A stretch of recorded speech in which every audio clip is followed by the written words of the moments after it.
Today, I'm thrilled to kick off things with Advita Patel, internal comms specialist, coach, and founder of CommsRebel. I know Advita because she was my coach, but I also know her from the Asian Communications Network, so I'm really excited that she joined me today. And we'll be talking about Advita's career, what makes her great at her job, and what's next on her journey, and to talk about her new book, Decoding Confidence, because I think that's a real key thing for comms professionals to get to grips with. So let's dive in. Hi, Advita, how are you? Hey Vishnee, I'm good, thank you. I'm really Great. excited for our conversation today. So, to tell you a little bit about Advita, she's an award winning expert in internal comms and employee experience. And as a founder of CommsRebel, she's worked with numerous organizations, including many charities, to build confidence and inclusive workplaces through the power of effective communications.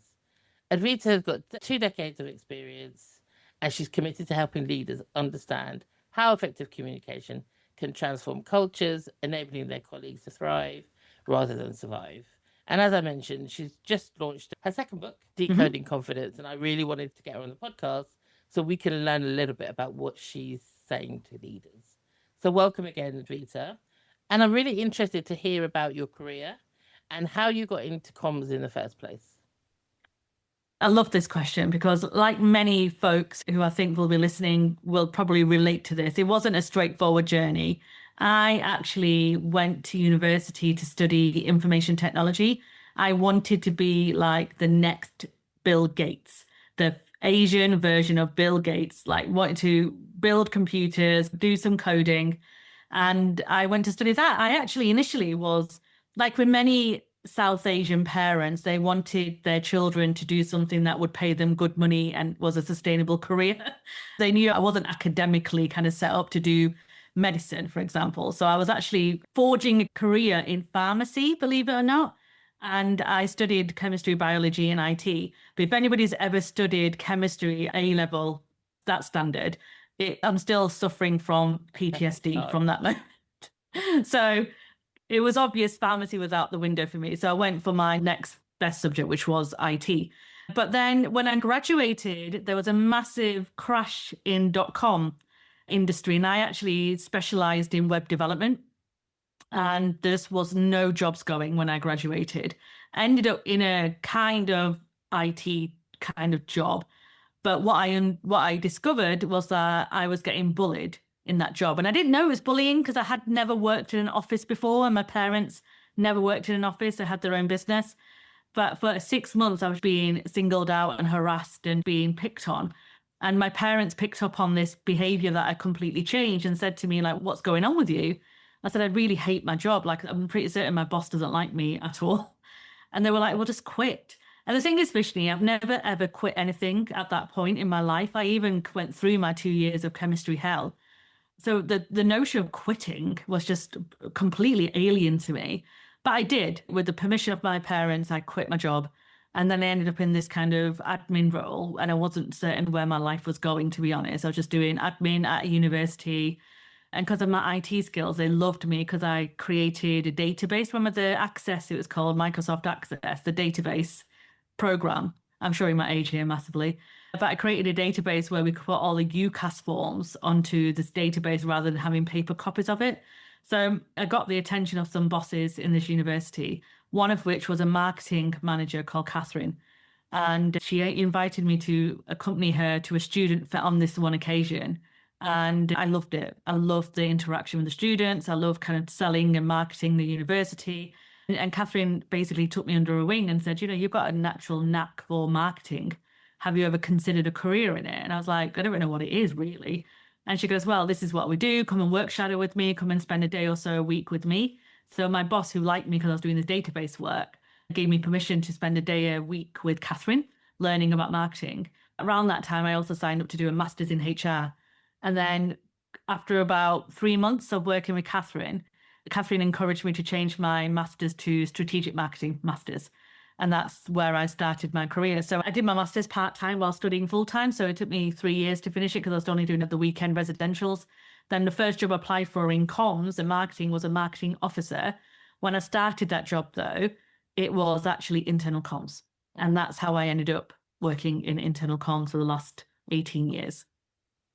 And yeah, just to say that I also went down the science route and did biotechnology as my degree. Oh, did you? And then, yeah, and did the chemistry, physics, biology. But my mum, I wanted to be an optician first. And then when I decided not to, that freaked out my mum. So I totally get where you're coming from. They want you to do something that you can earn loads of money, and nobody what biotechnology could do in those days. But no, that's fabulous. And I think going into comms where you've already got certain skills, you can use them in different ways. I think your analytical totally. skills, your research. So it sounds Yeah. like you really did fit in and could do certain things that made you stand out a little bit. Well, I was I got taught how to code, and it was around that time where websites were evolving in the workplace, like intranets and things. So I could do HTML coding, I could do C++, JavaScripting. It was such a unique skill for a comms person to have at that time.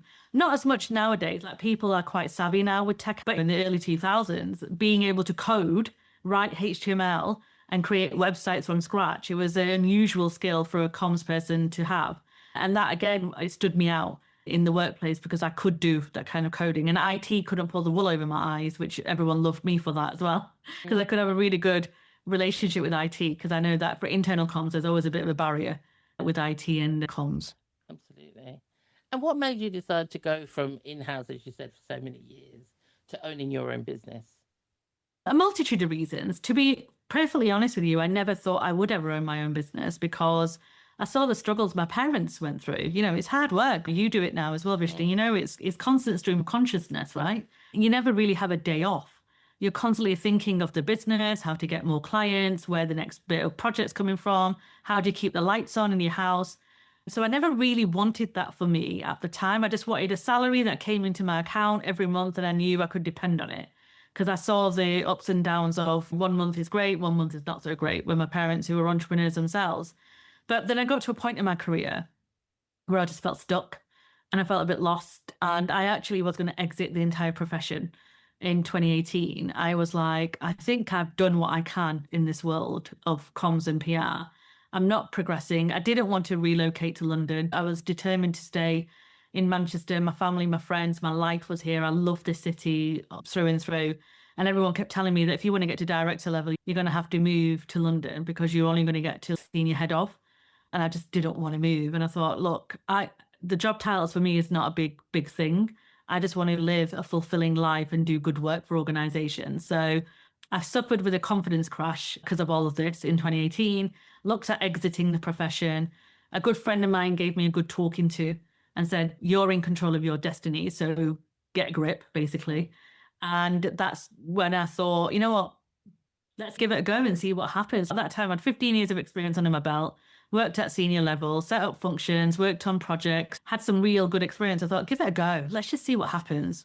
And that's exactly what I ended up doing. So I started CommsRebel in January 2020, unbeknown to the world that we're going to have a global pandemic stopping the world from turning. But I do remember that first day starting with gusto with my little laptop and my pen and pencil and my emails myself.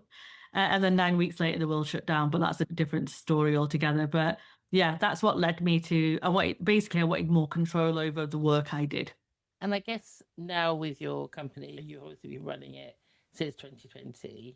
Have you been talking to lots of charity? This is a charity podcast, so it'd be great to hear the type of work that you do with charities and where you're supporting them. And because we talk about internal comms, but actually a lot of what you do is also inclusion and culture, and it feels like there's more than just internal. Yeah. So I ended up all together. Yeah, so I did end up pivoting into inclusive cultures because after the murder of George Floyd in 2020, a lot of folks leaned on me and my co-author of my first book, Priya, to advise, because I was very vocal on LinkedIn, as I still am, to be fair. I was talking about what does good look like in terms of inclusion? How do we bring people into the conversation who are different from the dominant culture? I was quite vocal about what happened in the US. No, it wasn't only George Floyd, it was Breonna Taylor and others who had suffered the consequences of being a different colour from the dominant race. I was talking very vocally and openly about the lack of representation in PR and comms and lack of representation on panels and on stages, and what we needed to do to be a bit more intentional about bringing people into the conversations, because it's not about taking chairs away from people, but it's about making the table bigger. And that's what my whole ethos was around that time. So more and more people started to ask me questions like, we're struggling with this and this is what's going on. So I ended up doing inclusion work, which led to charities coming our way as well, because they were suffering suffering because of the circumstances with lack of donations coming in or colleagues not being able to stay. People are leaving the charity sector because of the lack of investment being made, the changes that are taking place. So I started to advise a few charities. I did a lot of work with the charity group that you're part of, Vishnee. I did a couple of workshops and stuff with them, worked with Action for Children, did some stuff with Refugee Council, because I started my career not for profit.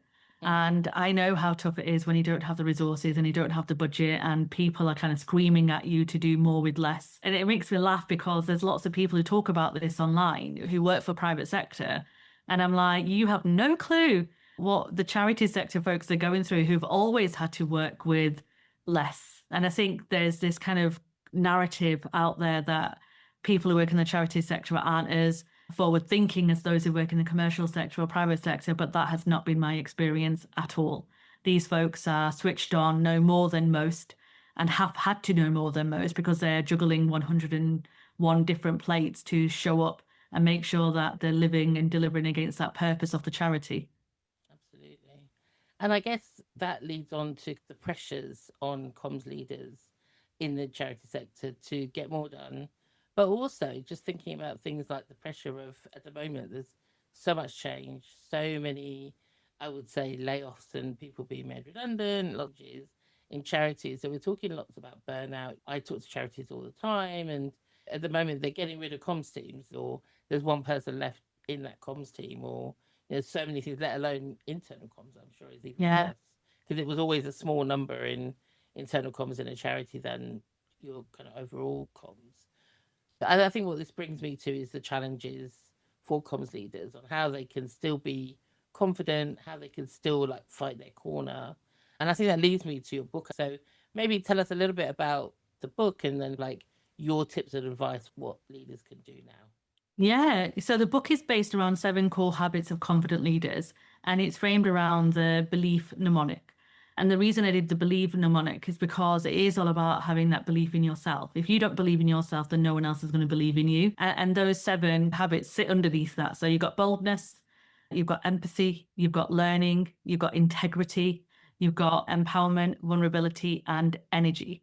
And those were the 7 habits that came out of conversations and research and studies I'd done with leaders in not-for-profit charity and private and commercial sectors in terms of what does confidence look like for you. So I interviewed over 100 leaders and I surveyed over 500 leaders to understand what confidence looked like for them. And confidence is often mistaken for certainty, being loud, being center of attention, being that kind of bold voice at the top. And it isn't. Confidence literally stands for with trust. It's having that ability to trust yourself that no matter what life throws at you, you will be okay and you'll be able to handle it. And that's something that I feel that a lot of comms folks, especially those in the charity sector, sometimes don't often have because they are pushed from pillar to post and struggle to articulate what they're trying to say because there's so much going on in their lives and in their workplace as well. And I wanted to demonstrate that actually confidence is not reserved for the privileged few who happen to be more extroverted. It is accessible to everyone, but only when you know yourself well enough to understand where your gaps are and what you need to build that confidence in yourself so you can show up for yourself and stand by your conviction and not be bullied out of your decision making or feel like you have to stay silent because you're worried about upsetting somebody. It's about standing against your values, your integrity, being able to say what you need to say, give your advice as a subject matter expert, and feel that you're doing the right thing and trusting yourself in that situation, environment, whatever's happening, and believing in yourself and validating yourself. We often wait for others to validate. We often wait for permission. We're always a bit nervous, especially as you just said, Vishnee. We're living in very uncertain, volatile times. The economy is not where we need it to be. The introduction of AI is fear, mongering around it as well. There's a lot of challenge around it. The AI is a tool, but I think the behaviors around it sometimes are not helpful. And there's just a lot happening right now, and people are not donating as much as they probably would be donating. And the other challenge with the charity sector is that you have a lot of advocates who are doing their own fundraising. On Instagram, TikTok, got these incredible people doing fantastic things, but you're competing with these influencers who are raising money independently to give and do these kind of big charitable acts. And there's a massive thing going on right now on TikTok and on Instagram around that. So when I speak to my friends about donating to certain charities, they will say, oh, I've donated to MD Motivator on Instagram because I love the kind of work he does, and I've given my £100 to him because I can actually see where that money goes. And I can see the kind of gap going on in certain charities and stuff like that. And you're going to have to work harder to those hearts and minds, right, to get them to put that money in. It can make you a bit nervous. And as you said before, you're not only doing internal comms in the charity sector. It's rare, in my experience, that you have a comms person who does internal, external, public affairs, fundraising. You're often doing all of them, and your team are expected to do all of it as well. Absolutely. And I think what you said about boldness, for me, also means that we are experts and we have to show that we're experts as well. Yeah. And we have to have the confidence to do that, because I know in my career, often comms is at the end of a process, the end of a project, you are given information that needs to be turned into a press release or social media or a blog or whatever, and you have literally days, if not hours, to pull that together, and you're not invited to come along. So the fight often is internal for people to understand the legitimacy of what you do, and that comms is strategic and that we should be sharing that and we should be talking about that. So I think you're right. Being able to be bold and be able to say and demonstrate the impact, I think, is so important for us. And understanding, to your point, that we are the subject matter experts. We have been hired for our experience, and they hired you to do that job. And it's reminding people, because they do forget that actually, why did we hire this function? You have to remind them that I'm here to do my job. I'm not here to make the decisions for you. I'm here to give you all the options and the choices, and you get to decide which direction you want to go in. And it's my job to give you the consequences of what will happen if you decide to go in direction 1 or direction 2. That's what you're there to do. And that's where that long-term planning, strategic thinking comes from. But we get so bogged down in the tactics that we end up losing our confidence, and then we end up kind of second guessing ourselves and doubting ourselves. And then you start keeping your head down and you start withdrawing, and then it's just a vicious cycle. Absolutely. And I know you got, like you said, the 7 habits. We won't go through all of them, but the one that I'm really keen to talk about is energy as well. I think we talked about that a little bit, about the constant ongoing cycle that comms leaders and charities have to do, and the pressure that's put on them. How do you maintain the energy and that kind of go to being able to do that and to get the best out of your team as well? Yeah. Energy is, in my opinion, probably the most important habit. You are unable to practice the other 6 habits if you don't have energy. And it's one area that we are just not very good at being intentional about. And we, in terms of comms and PR folks, we're just so busy running around looking after everybody else's needs and delivering against everybody else's objectives that we just don't take a pause and think about our own energy. And before we know it, we're probably in burnout. And burnout doesn't announce itself. It doesn't shout out and go, I'm here, look, there's burnout. You feel it. And when you feel it, you're in it. And coming out of it is a tough one. So I've got a big bugbear about burnout and energy and stuff like that, because I think that people don't take it as seriously as they should do. And I think the reason for this is because I used to work on a mental health ward as a comms professional. I used to work for a mental health NHS trust, and I used to have to go on wards and interview patients and nurses and doctors about the work that we do and stories. And I met so many incredible individuals who were receiving services for mental health issues because they didn't spot the signs early enough. And I was taught that in my early 20s, and I realized that I never wanted to be in that situation. So energy is a big deal for me, and I wanted to dedicate an entire chapter. And you have to be very intentional with it. You have to be able to take a pause, step back, and have a look around what is consuming your energy. Every time you go into a room and you leave that room and you feel exhausted rather than excited, that's a clue. Every time you have a one-to-one conversation with somebody, a friend, colleague, peer, leader, and you feel, again, tired, drained, that's a clue. Every time you get to a Friday evening and it's frequent and you just want to get into bed and not get out of bed until Monday morning, that's a sign. These are all clues that come our way, and we often kind of brush them off and go, oh, when I go on holiday, I'll be much better. When the weekend is here, I'll feel much better when I get a bit of sleep. And we start making these excuses for ourselves. And the cost of burnout and breakdowns and mental health problems to businesses is significant. It's billions and billions of pounds every year, because workplaces don't think about it at all.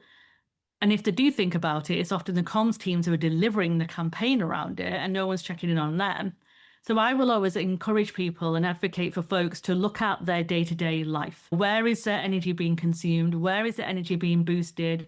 Are you doing back-to-back meetings every single day? Because our brains are not conditioned to lead with that level of intensity. Our amygdala in our brain hasn't evolved since our ancestors were in caves. And yet we are living in a very modern life where we're consuming information 24/7.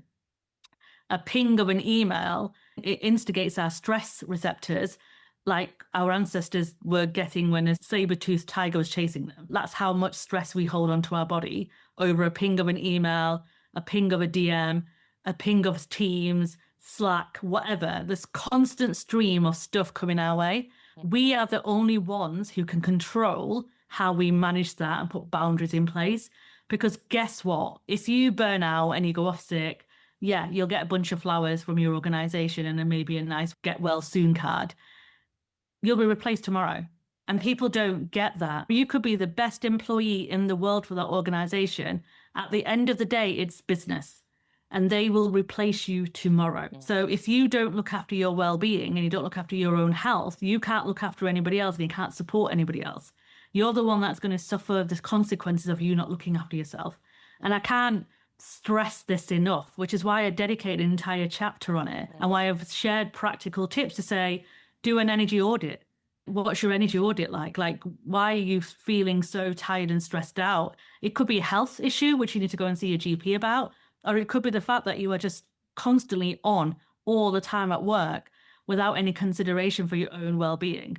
So back-to-back meetings, not taking a lunch break, not getting some fresh air, not getting your steps in, not doing the things that bring you joy on a regular basis is going to have a detrimental impact on how you feel at the end of the week. We were at a conference a couple of weeks ago for internal comms, and I was talking about how you manage transformation and change, that we should be the editors, not the messengers. I talked a little bit about burnout as well, but the thing the audience wanted to talk about was burnout. And the two things that happened, one is that people thanked me for saying we've got to look after ourselves. And that says a lot to me that they needed permission to look after. Yeah. And then secondly, is that how they can support their teams, right? Because their teams are going through the same thing. And you do feel like you need to protect them, but then it does bring the stress onto you. So it's being able to make sure your team is okay and safe, and being able to say no to things that will help with their well-being and your well-being, but also looking after yourself. I think a lot of people don't realize the impact that has on them. And the mistake managers and leaders make is that I want to look after my team, but what they do is just take on the workload themselves. That's their way of looking after their team. Like, I'll just do it. I'll take it on. I'll stay behind late because I don't want my team to stress out. The job of a leader and a manager is to manage the workload. And your role is to be able to influence and demonstrate impact to that leadership team who's giving you too much work.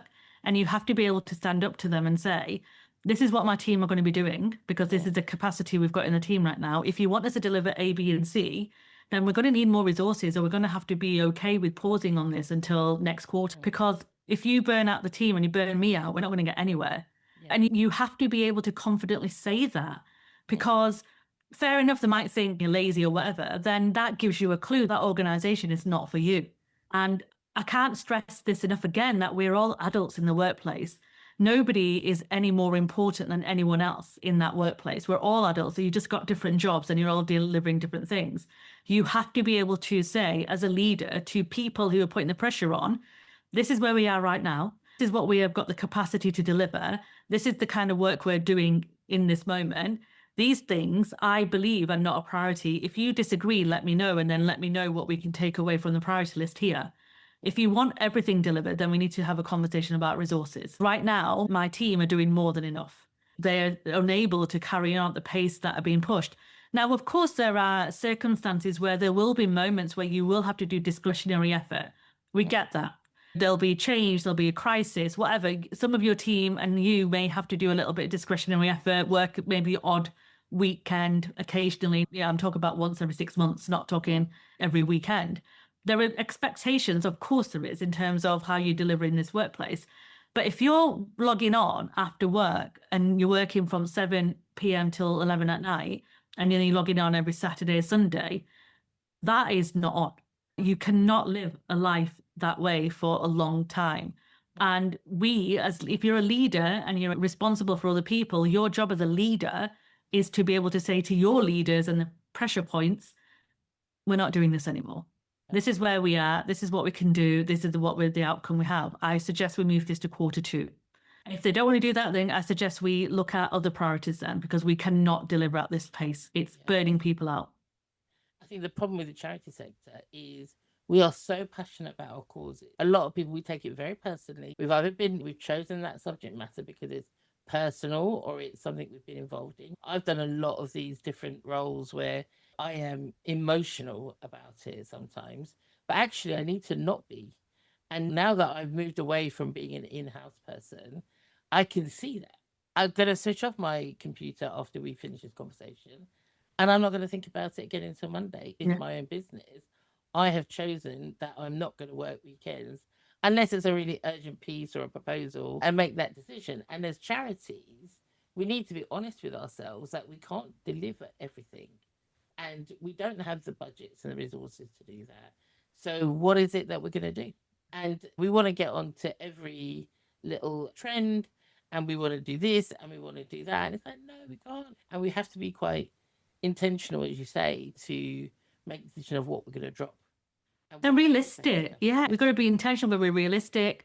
We've got to stand by our conviction and say, look, if we continue at this pace, we're not going to do anything well. We need to focus on 3-4 key priorities that are going to deliver against the objectives that we have set ourselves. We need to give it at least 90 days to see how well it's going to go before we start bringing anything else in. My team, myself, we cannot continue at this pace for any longer.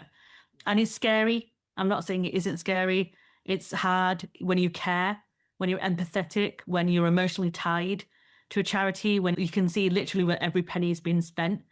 That can really pull at your heartstrings. But like I said right at the start, if you're unwell and you are struggling physically and mentally because of exhaustion, what good are you to anybody?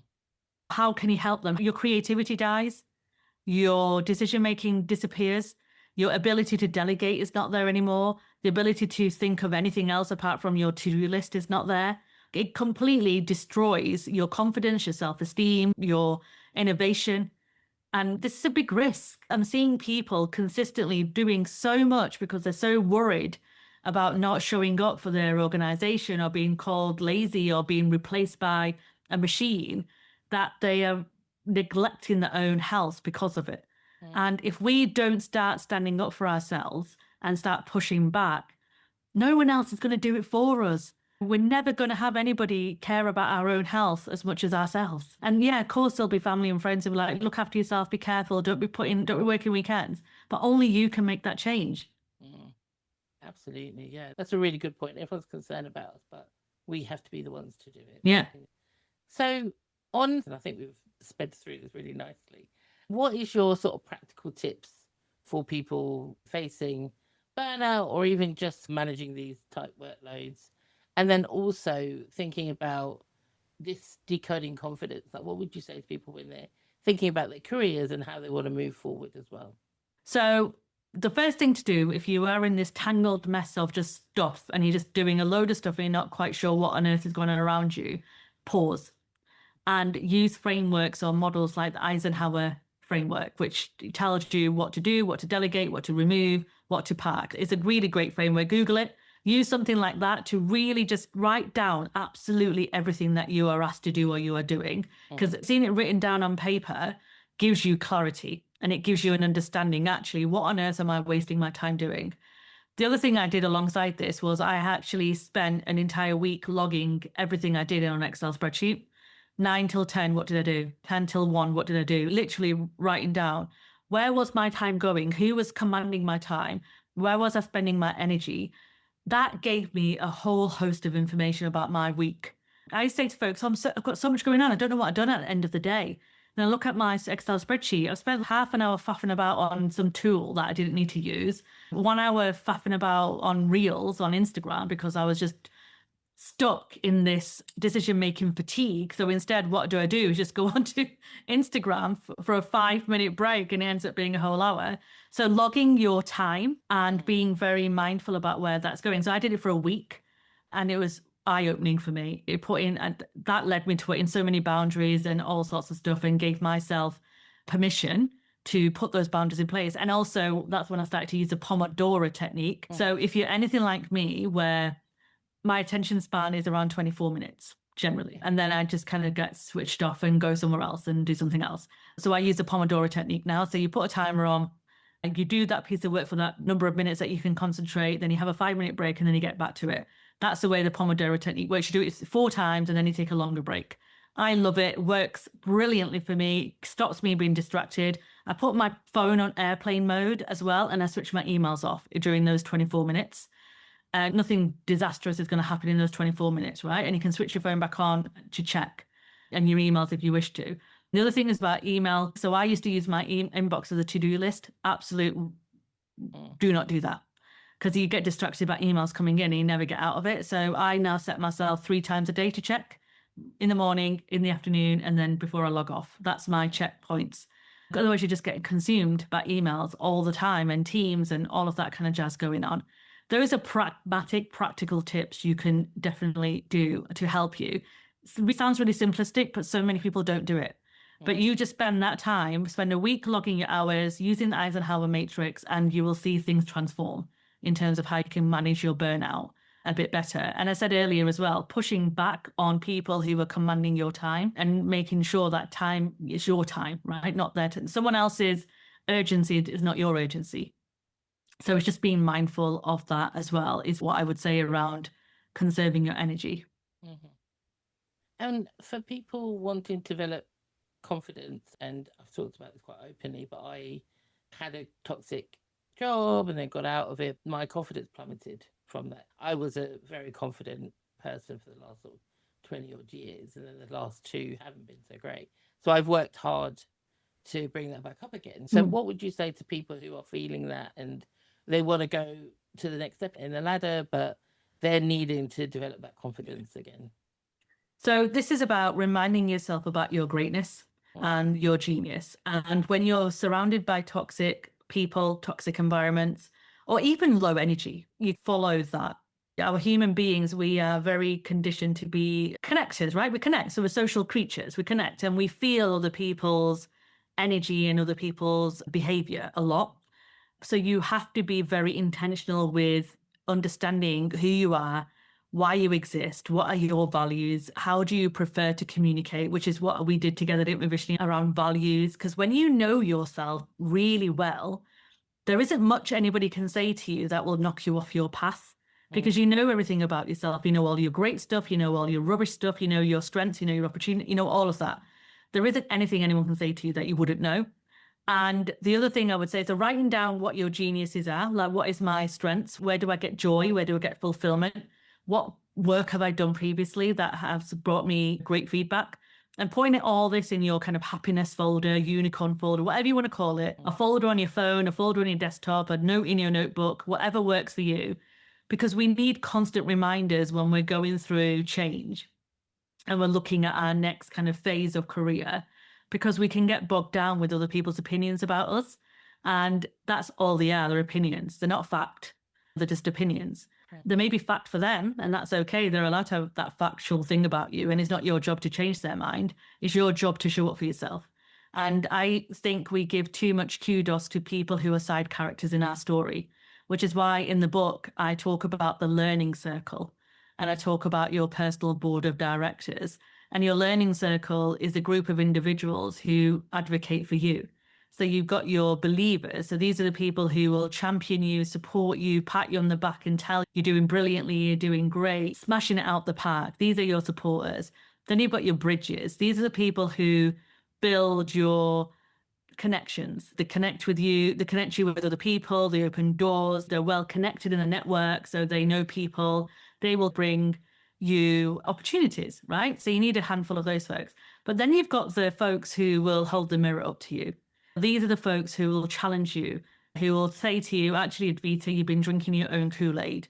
You need to calm down. You need those realist folks who are doing it for your benefit, not for their benefit. That's your kind of learning circle. And these are your crew. These are the people that you will listen to, you respect, you inspire you. Everything else outside of that circle is just noise, to be honest with you. And I am very intentional with my learning circle, or you could call them your personal board of directors, whatever works for you. But I'm very intentional about them. And I will do my best not to fall into the trap of comparison and not to listen to those folks in the cheap seats, as Brené Brown says. The learning circle are my people, they're my crew. There's a mix of individuals. Some of them know they're in there, some of them don't know they're in there. Some of them are known to me, some of them are not known to me. I've got people like Brené Brown in there. I've got people like Michelle Obama in there. They inspire me. They make me think a bit differently. But I've also got friends and people who've been in my life for a long time, and I've got colleagues and peers. No more than 15 people, I would say, in your learning circle, because it can get very noisy. But be intentional. That's one of the biggest things I've done for myself, because when you start putting yourself out there for jobs and opportunities, you'll be surprised at how many people have an opinion about what you should be doing. People are very open to giving you feedback and advice, but make sure that the people that you're listening to are the ones worth listening to for you. Everyone is very different, but do you respect them? Do they inspire you? Have they been there where you've been before? Do they know what they're talking about? Where's the evidence? Where's their credibility? Make sure you check all of this out, because there's a lot of people out there on socials who are showing up and doing a good game, but where's their kind of evidence that they have actually done what they said that they've done? Yeah, gosh, there's a lot there, isn't there? I do now have that happy folder. And Yeah. I take little screenshots when people have sent me something on LinkedIn or have given me feedback or said that you enjoyed something, even with the podcast as well, actually, because you feel then it's not that you need that kind of feedback, but it feels good. We all want to feel happy. You know that you're good, but you also like to know that other people feel Of course. that too. You need the validation sometimes, yeah. As long as you're not leading your life just because of validation. But we all need that validation and recognition. Yeah, it's sometimes important. we do have imposter syndrome. Yeah. I think this is what those things are that says, do you know what? You did a good thing here and people have really appreciated what you said or what you've done, and you need to keep that. And like you said, that happy folder sounds like a great thing and so easy to do, isn't it? Like a so screenshot easy. on your phone. Yeah. And also we should all be doing that. But yeah, Yeah. this has been fantastic, Advita, and I'm gonna stop us there because I want people to read your book. So tell us where you can find your book. You can find the book, Decoding Confidence, The 7 Habits of Confident Leaders, on most bookstores. But if you want a personalized copy, so if you want me to write you a personalized note, you can also buy it directly from me at decodingconfidence.com. But you'll find it on Waterstones, Amazon, Blackwell's, W.H. Smith, anywhere. And as far as I know, it's available globally as well. Yeah. I think you've had people around the world. I have, yeah. I've had a few people. Really yeah, lovely. And I've also got a special treat for listeners as well. So I've got an extra book because I bought my own and I'd forgotten that I'd pre-bought, what was it called? Pre-buy them, don't you? Pre-sale, yeah. Pre-sale a year in advance, and I'd forgotten. So I've got 3 copies. So I'm going to give one away. I want to pay that forward.